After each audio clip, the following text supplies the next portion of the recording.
nombre del Padre, y del Hijo, y del Espíritu Santo. Amén.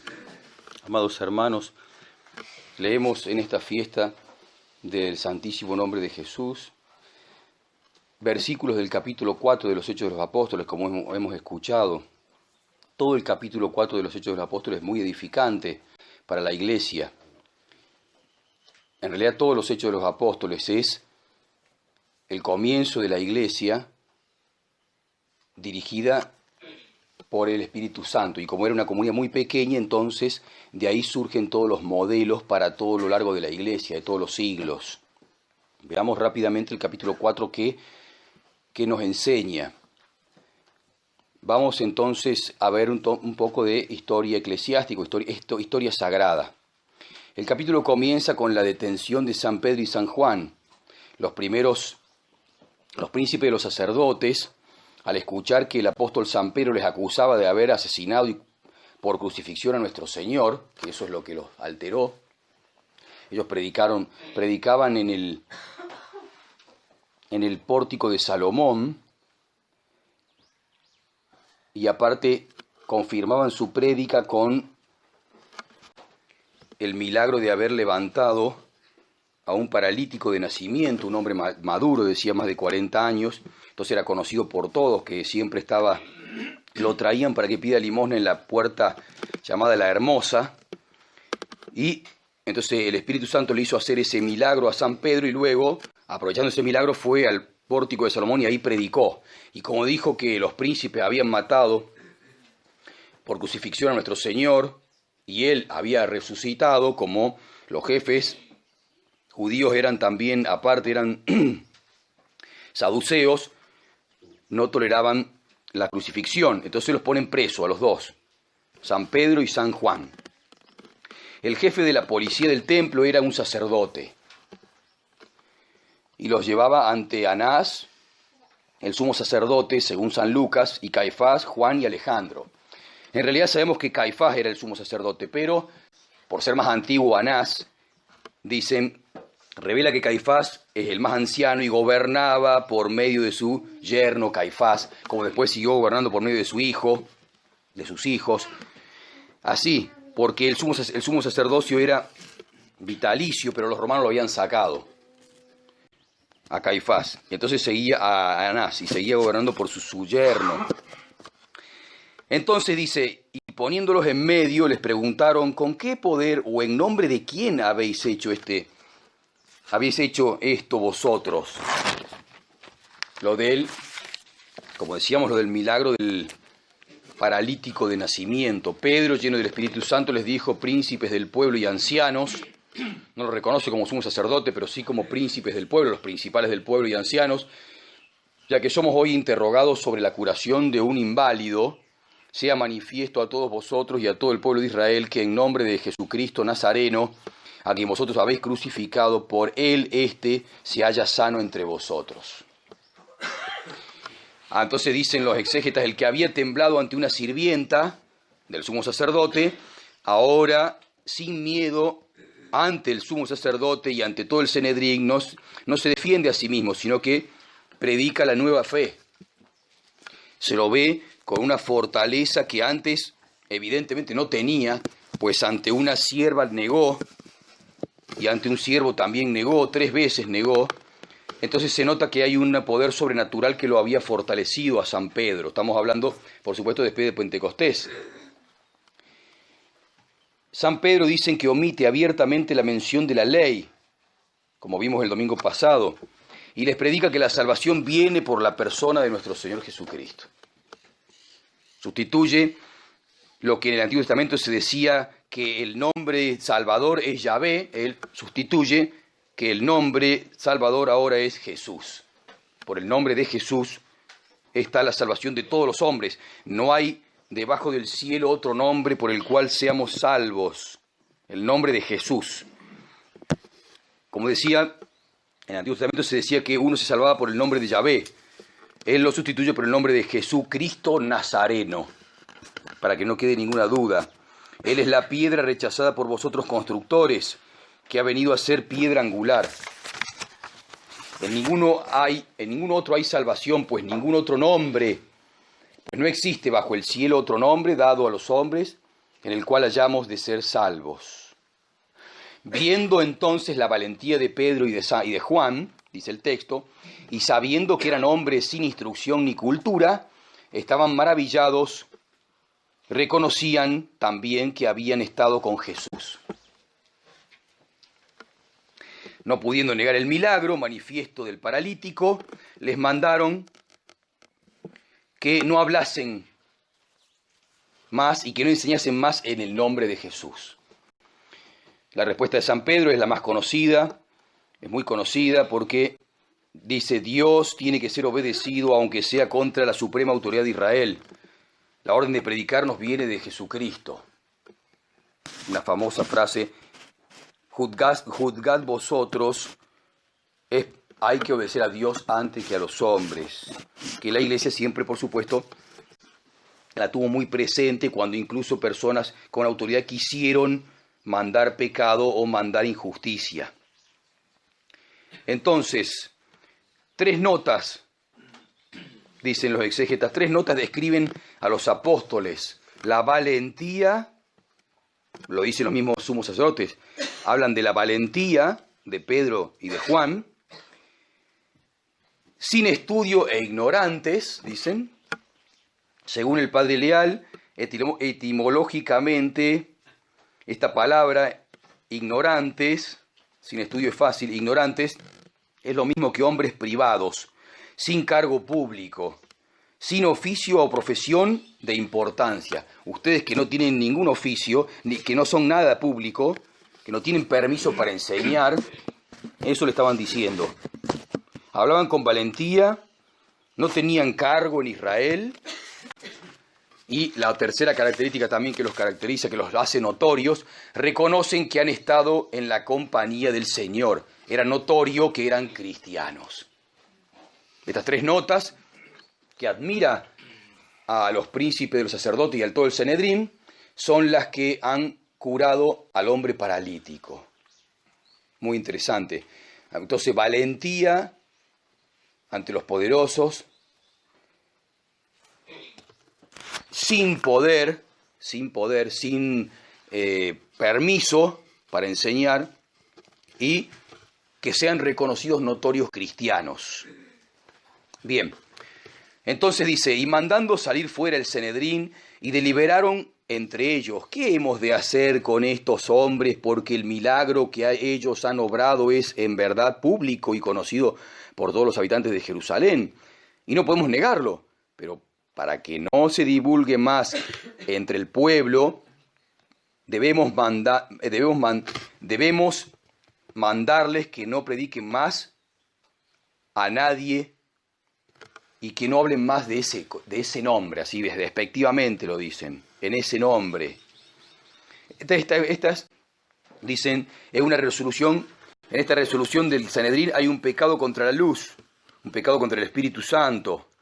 Reconocen la realidad del milagro, que se ha hecho notorio, dice, pero quieren que no se hable más de él. Fíjense, así obran, así como son notorios los que son de Cristo por su valentía, como dijimos, por su no tener permiso para, ya en el mundo, para predicar, o diríamos hoy en día no tener jurisdicción, y también, como dijimos, se conoce que andaban con Jesús. Ellos, la característica de los malos es que reconocen el milagro, saben de la iglesia, saben de Cristo, saben que es notorio, pero quieren que no se hable más de él despectivamente. Este odio a Jesucristo continúa, ahí se ve, contra los apóstoles. No se había pagado con la muerte de crucificarlo, sino que continuaban ahora en los apóstoles. Y luego continúan después con los padres apostólicos, hasta el día de hoy. Hoy en día también continúan ese mismo odio, se ha transmitido de generación en generación hacia los que son de Cristo. Reconocen la realidad del milagro, que se ha hecho notorio, dice, pero quieren que no se hable más de él, que se calle, que se apague, que se borre ese nombre. Luego viene una descripción, dicen los exégetas, de la vida de la comunidad de los primeros cristianos. Muy interesante. San Pedro y San Juan luego son dejados libres. Cuando vuelven, van a un lugar que lo utilizaban como iglesia, y dice, los apóstoles despedidos se fueron a los suyos y les comunicaron cuánto les habían dicho los jefes de los sacerdotes y los ancianos. Ellos, en oyéndolos, a una levantaron la voz a Dios y dijeron, Señor, tú que hiciste el cielo y la tierra y el mar y cuanto en ella hay, que por boca de nuestro padre David, tu siervo, dijiste, ¿por qué se amotinan la gente y los pueblos meditan cosas vanas? Los reyes de la tierra han conspirado y los príncipes se han unido contra el Señor y contra su Cristo. En efecto, se unieron en esta ciudad contra tu santo siervo Jesús, a quien ungiste, Herodes y Pilatos, con los gentiles y el pueblo de Israel, para ejecutar cuanto tu mano y tu consejo había decretado de antemano que sucediese. Ahora, Señor, mira tus enseñanzas y da a tus siervos a hablar con toda libertad tu palabra, extendiendo tu mano para realizar curaciones, señales y prodigios por el nombre de tu santo siervo Jesús. Después de haber orado, tembló el lugar con un terremoto donde estaban reunidos y todos fueron llenos del Espíritu Santo y hablaban la palabra de Dios con libertad. Esta es la primera oración conservada después de Pentecostés, todos juntos. Ciertamente dicen que Pedro o alguno de los apóstoles recita la oración. Lo más probable que es Pedro, San Pedro, y llama a Dios en griego déspota, a Dios Padre, porque cuando le dice Señor, esa palabra Señor es un Señor absoluto. Si hubiéramos escuchado el texto en griego antiguo sería déspota, le dice a Dios. Señor absoluto, porque dice, Señor, tú que hiciste el cielo y la tierra, el mar y cuanto hay en ella. Esa palabra tan temida ahora y tan bastardeada. Así le dice San Pedro a Dios, Padre, déspota, Señor absoluto. Y dice y cita el Salmo 2, donde ahí está todo el mundo en contra de Dios y contra Cristo nuestro Señor. Porque dice,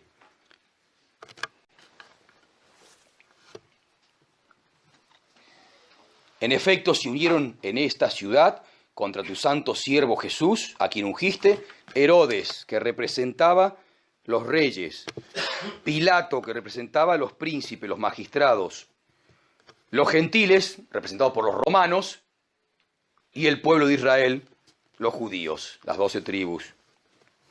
Leo de nuevo. ¿Por qué protestan las gentes, los romanos, y los pueblos? Meditan cosas vanas, los judíos.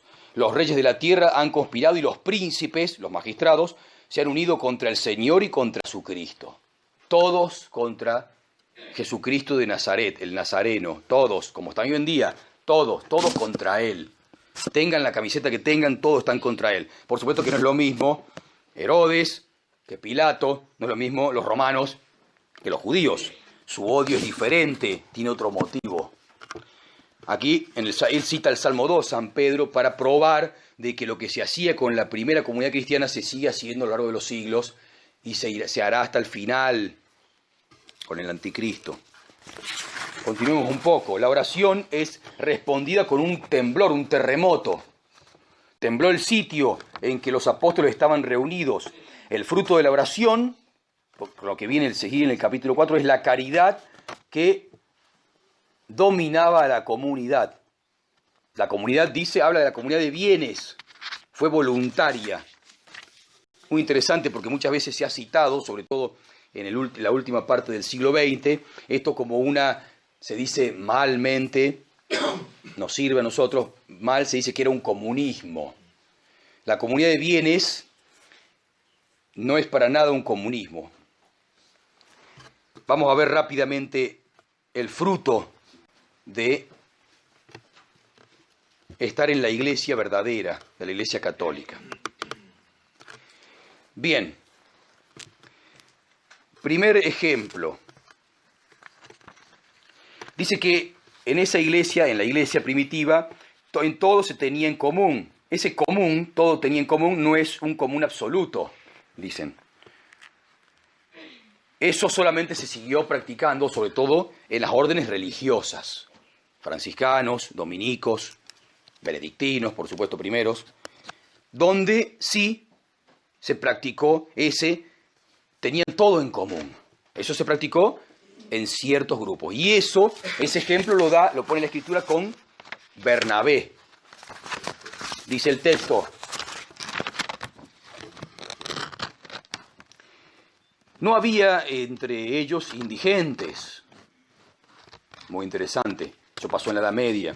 Había muy pocos. Pues cuantos eran dueños de hacienda o casa, las vendían y llevaban el precio de lo vendido y lo depositaban a los pies de los apóstoles, y cada uno se lo repartía según su necesidad. José, llamado por los apóstoles Bernabé, que significa hijo de la consolación, levita, chipriota de naturaleza, que poseía un campo, lo vendió y llevó el precio y lo depositó a los pies de los apóstoles. Es el primer ejemplo de vida religiosa. Dejar todo, y porque luego Bernabé con San Pablo se lanzan al Asia a predicar el Evangelio. Eso luego después se plasma, sobre todo en la Edad Media, o como empieza la Edad Media, al principio un poquito antes con los benedictinos, se plasmó, ve cómo se plasmó y demuestra dónde está la Iglesia Católica, donde florecieron las comunidades religiosas, donde los hombres como Bernabé, que el primer ejemplo, vendió todo lo que tenía, dejó todo lo que tenía y se dedicó a predicar el Evangelio con San Pablo. Y San Pablo, por supuesto, va más allá todavía, porque él dice personalmente: yo he aprendido a bastarme por mí mismo. Era un caso muy particular. Él trabajaba y se mantenía a sí mismo, incluso podía hacer caridad, pero eso es un ejemplo. Los demás eran religiosos, como los religiosos. Entonces, se ve entonces que esa comunidad tenía a algunos que dejaban todo, lo ponían al servicio de los apóstoles para atender las necesidades de los otros, y ellos iban a predicar el Evangelio. El primer ejemplo. Luego, como decimos, sobre todo en la Edad Media, las congregaciones religiosas dejaban todo y tenían una vida en común. Segundo ejemplo.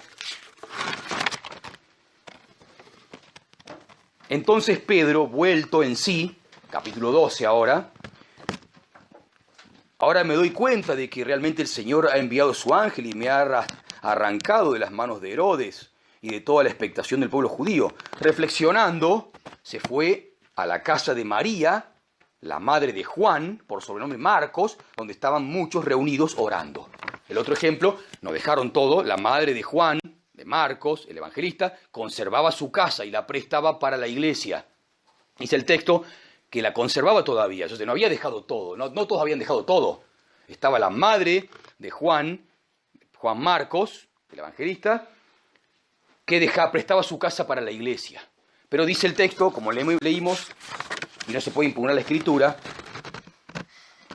se fue a la casa de María, la madre de Juan, por sobrenombre Marcos, donde estaban reunidos muchos y orando.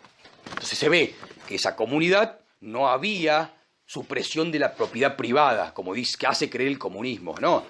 Conservaba la propiedad privada de los que querían conservarla. Y el ejemplo, y dicen los exégetas, porque esta mujer, María, la madre de Marcos Juan, era una eximia, una piadosa de las mejores. Y si toda la comunidad hubiera entregado todo, ella también, por supuesto. Pero no, eso, como decíamos, no es absoluto que todos tenían que dejar todo. Segundo ejemplo, y eso también se plasmó mucho en la Edad Media, con reyes, con príncipes, incluso con gente común que ponía sus bienes al servicio de la iglesia y los seguía administrando, por supuesto, pero como María, la madre de Marcos Juan. Segundo ejemplo. Y así se va, en todo el hecho del apóstol se va viendo cómo se armaba la sociedad, que luego, como decimos, se plasmó en lo que pudo ser plasmado aquí en la Edad Media, pero ya habiendo muchísimas naciones había dentro de la Edad Media. No había una pequeña comunidad como había al principio en Jerusalén. Por eso era mucho más complicado. Continuamos con los ejemplos de los Hechos de los Apóstoles. Dice que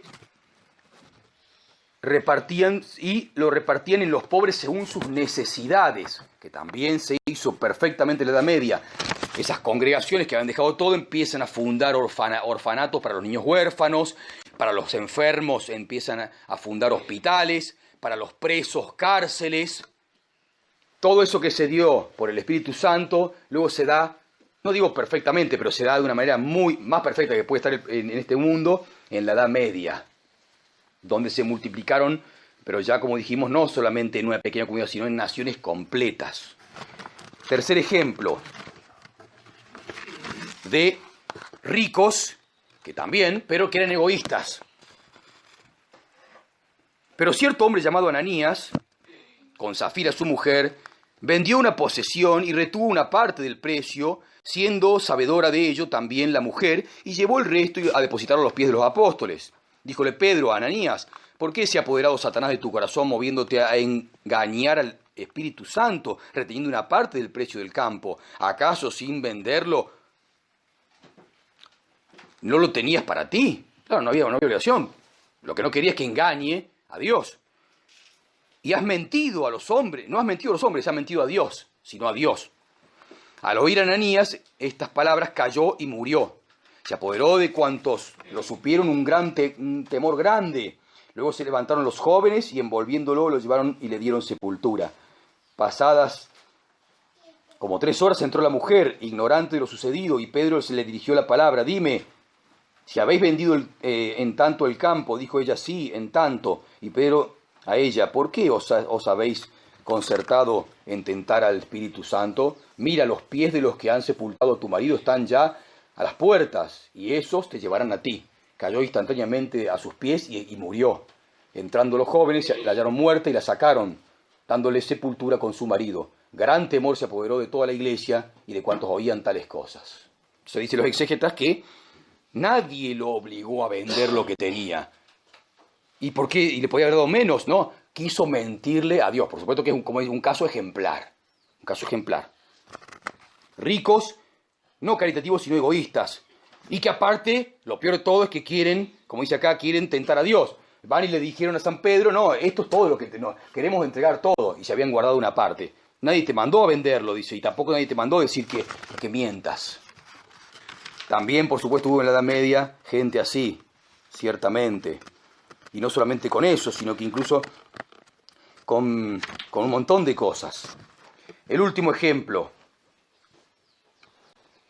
¿Qué pasaba con esos bienes que le depositaban a los pies de los apóstoles? Y los apóstoles eligieron varones para que los administren, como hizo la iglesia con los estados pontificios y todo, que mucha gente se queja y que los enemigos lo utilizan muy bien. Ustedes que se dicen que no quieren tener nada, ¿cómo administran bienes? Veamos lo que el Espíritu Santo mandó hacer. Porque aquellos días, habiendo crecido el número de los discípulos, se produjo una murmuración de los helenistas contra los hebreos, porque las viudas de aquellos eran mal atendidas en el servicio cotidiano, en esa caridad que tenía que llegar a todos. Los 12, convocando a la muchedumbre de los discípulos, dijeron: no es razonable que nosotros abandonemos el ministerio de la palabra de Dios para servir a las mesas. Elegid, hermanos, de entre vosotros a 7 varones, estimados de todos, llenos de espíritu y de sabiduría, a los que constituyamos sobre este ministerio. Pues nosotros debemos atender a la oración y al ministerio de la palabra.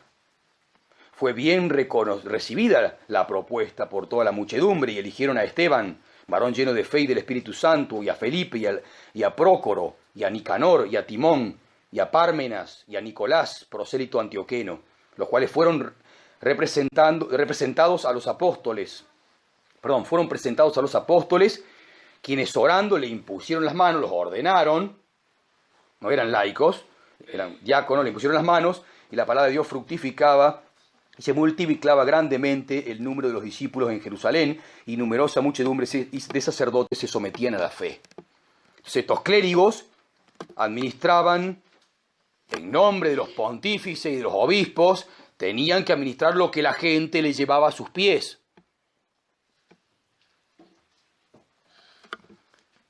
Al servicio de los apóstoles, en lo que han hecho los papas, en lo que han hecho los obispos. ¿Por qué? Porque la caridad no era como ahora. La caridad era muy grande en el momento de la Edad Media, cuando la iglesia fue el esplendor, como dice en el Apocalipsis.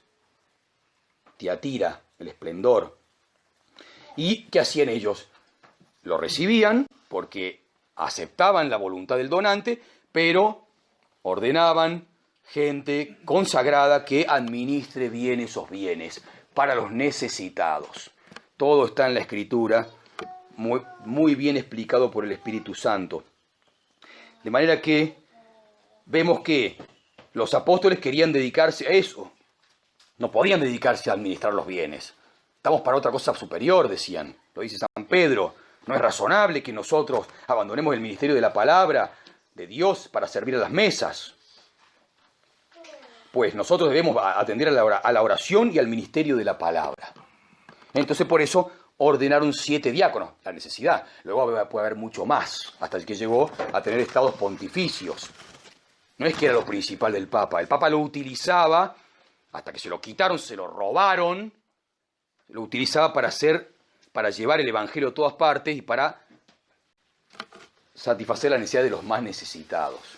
Vemos cómo entonces organiza la primera comunidad cristiana el Espíritu Santo y cómo luego después se plasma casi universalmente, casi, porque no, porque estaban los reinos de los infieles musulmanes y de los paganos como los chinos y algunos otros indios, y en América que no llegaba, que gobernaba el demonio, pero en la medida que lo dejaron, la Iglesia estableció esa caridad que es lo que le agrada a Dios y que eso hacía que, como dice, le daba libertad, verdadera libertad a los apóstoles para que prediquen el Evangelio. Y sobre todo vemos ahí que Dios nos conceda la valentía, la caridad y sobre todo andar en su compañía, estar con Él, que esas son una de las 3 notas que tenían los apóstoles y la comunidad cristiana. Andar en su compañía, la compañía de nuestro Señor. Y por lo mismo ser despreciados por el mundo, por los poderosos, hoy en día por Bergoglio y por el mundo judaico y masónico y modernista. Si nos desprecia, es buena señal. ¿Por qué? Porque estamos en la compañía de nuestro Señor. Porque, como decían, los reconocían que habían estado con Jesús. Pidámosle entonces a la Santísima Virgen María aprender de esta primera comunidad cristiana de Jerusalén, que el Espíritu Santo nos deja como ejemplo, y al menos, bueno, si no lo podemos hacer, porque ahora es imposible hacerlo, porque hoy en día la caridad se ha enfriado a niveles como nunca en la historia, ni en la época de los paganos estaba así, pero tenemos como ejemplo la Edad Media, la tan maltratada Edad Media, que ni el nombre le cabe, pero bueno, tenemos que llamarle el esplendor del cristianismo. Ahí nos demuestra que Dios, cuando lo dejaron por medio de su iglesia, y estableció esa caridad, esa valentía, y eso de demostrar que andaban con nuestro Señor Jesucristo. Al menos, bueno, si no lo podemos hacer con nosotros, en nuestra familia, en nuestra alma, tengamos esa valentía, esa caridad, y ese que sepan que andamos con nuestro Señor. Pidámosle a la Santísima Virgen María en esta misa el santísimo nombre de nuestro Señor, que según San Pedro, la fuerza, los milagros, todo le viene por invocar piadosamente el santo nombre de Jesucristo Nazareno. En nombre del Padre, del Hijo y del Espíritu Santo. Amén.